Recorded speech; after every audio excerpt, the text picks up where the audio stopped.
What's up, gang? This is Chino. Friends, family, fans of the Family Jiu-Jitsu Academy. It's time for another episode of White Belt Encounters. Dun dun dun. In today's episode, there was a lowly blue belt. Which, by the way, when you're a blue belt, you've acquired the skills to probably shut down most other black belts from other styles in most situations. Weaponless and sometimes armed combat. Not recommended, but if you got to do what you got to do. This blue belt was very well skilled, probably very well on his way to purple belt, where he could dominate most other jiu-jitsu players that were anywhere near his size, and then even able to take on people much, much bigger with good timing and technique. And this guy was minding his own business. He was finishing up some classes at a community college, because I was asked the question yesterday, do you know of anybody who used your techniques in like a real fight? It sounds scary, right? A real fight, like on the streets with no mats, right? And no rules. And I said, I have this really funny story. And so this guy's minding his own business at a community college. He's trying to finish up some credits for an advanced degree he was trying to get, but just some things he needed to clear up. He was roughly about 10 years older than most everybody else going there, and minding his business. Well, there's always a bully, isn't there? I mean, if you're not getting bullied, you should do a quick bully check and see if you're the bully. It's a question I ask all the kids in the youth Brazilian Jiu-Jitsu class all the time. I'm like, how many of you have ever been bullied? And they're like, how many of you have ever bullied somebody? And they're like, maybe. We've all been bullies, okay? It's not nice. It's not good. It's not okay. But when you know that you could be the bully, wow, that's a huge, huge thing. I think a lot of people who are so concerned about bullies stop to forget that they could be the monster. They could turn into the bully.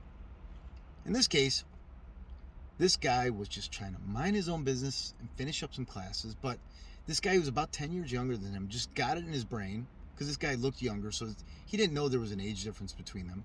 He just got it in his brain that he needed to pick on this guy and establish his alpha dominance against him.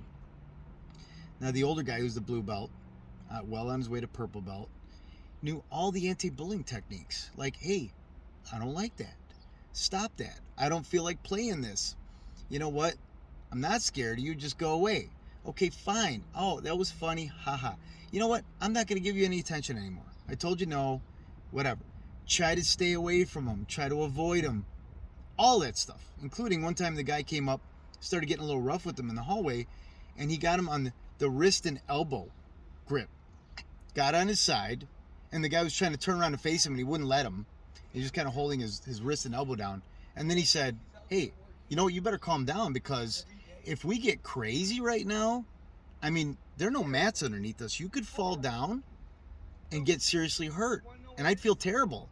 And I'd feel even worse if I got hurt. And then the guy gave him a slap on the back and said, now, run along. So he got very stern with him and told him, like, hey, this was not okay. Think it's over, right? No.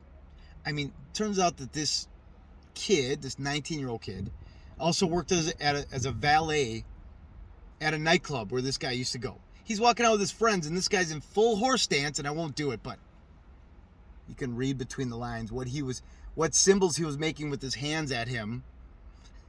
It wasn't this, okay? He was like this in a full horse stance, and he's like, to this guy. This guy's like, hey, how's it going? This guy's friends were like, dude, who is this kid? Like, we're going to take him and throw him upside down in the garbage can right now. He's like, nah, leave him alone. He's just stupid. He just wants to be like the alpha. And there's a whole conversation I can have with you about being the alpha male, because guess what? When I'm in the room around a bunch of people, most times, well, first of all, I know I'm not the alpha male of probably anything. So when I'm in the room, these people are trying to be the alpha, aren't even the beta or even the gamma. If you know the Greek alphabet. Alpha, beta, gamma. Alpha, beta, gamma.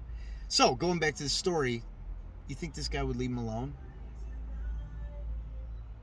Nope. Came at him in front of everybody, in front of the community college where everybody was out. It was a beautiful day out. And he's like, he's coming at me. So this blue belt just gets the head in the chest, double under. It's before he knew this though, so he's probably like that, which is okay too.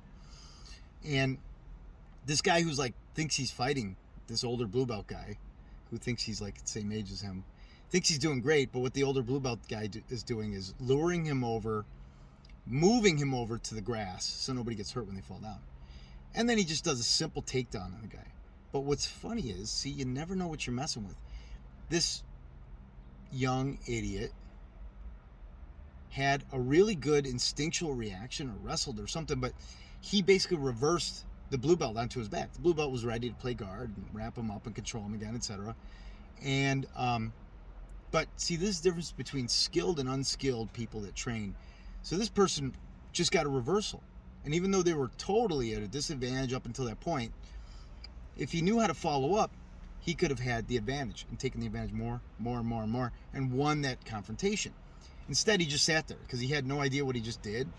He had no concept of how to follow up or anything. So the blue belt's like sitting there for like what seemed like an eternity to somebody who does jiu-jitsu regular, but it might have been a half a second or a second. He's like, this guy's not coming after me, whatever. So he hops up, takes the back, throws the hooks in, and then just kind of gently hugs him with a nice seatbelt, squeezes him a little bit, and then the guy's like, oh, and he's kind of immobilized, and he's like, whispers in his ear, and he goes, are you going to be nice now? You going to stop that? And he's like, yeah. He knew that he wasn't done yet. So the blue belt got a nice little collar grip. Boom. And just didn't even, the guy on the bottom didn't even know what's going on, and hopped off on this side, ready to just, hit a nice, just jump back on and hit a nice collar choke. And the guy started to act like he was going to get back into the fight. And then he just kind of squeezed the collar and immobilized him a little bit more. And the guy got, and he's like, okay, I'm going to ask you one more time. Are you going to be nice? You're going to stop this now? Because I've been putting up with your stuff for literally weeks, and it's not cute anymore. He's like, okay, you got it? Yeah. All right, you stay on your hands and knees, and this is in front of the whole community college.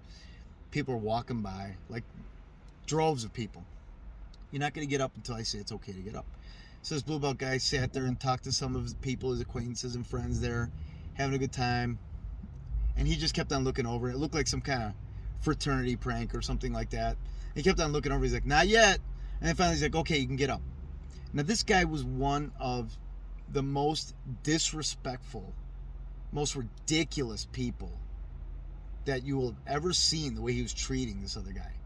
After that happened, which really was not even a minute's interaction, jiu-jitsu wise, this guy walks up, ding a ding a ding a ding a ding, all respectful with his hands like this, and he's like, hey, thanks for not hurting me back there. I'm really sorry about the way I acted. And he's like, it's okay, just don't do it again.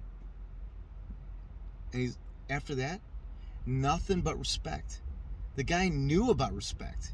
He just wanted to know where he fit in. Now, what I recommend you do is, instead of reliving a really ridiculous episode like that on the street outside of the academy, if you want to know how close you are to being the alpha, how about you come visit us at the Family Jiu-Jitsu Academy and learn some things first, and then realize, wow, there's a lot to this. Just yesterday, I had somebody who's trying, he's a pro MMA fighter, right? He's making his money doing that. He's trying to make a living that way. And he's very good, and he's young, and he's very tough. And when he came through and did the warm-ups and drills with us, he's like, wow, there's so much I never learned just for like regular self-defense. And a lot of this stuff you teach could be really good for MMA. And this was all in Spanish. Mi español está mejorando cada día. But if I don't speak Spanish for a while, it's absolutely horrible. That was bad enough. I am Theo Chino, head professor of the Family Jiu-Jitsu Academy. If you want to come train with us, and you can do it virtually, you don't have to be in the Wheaton, Illinois area. Call or text 630-205-2466. Ciao for now.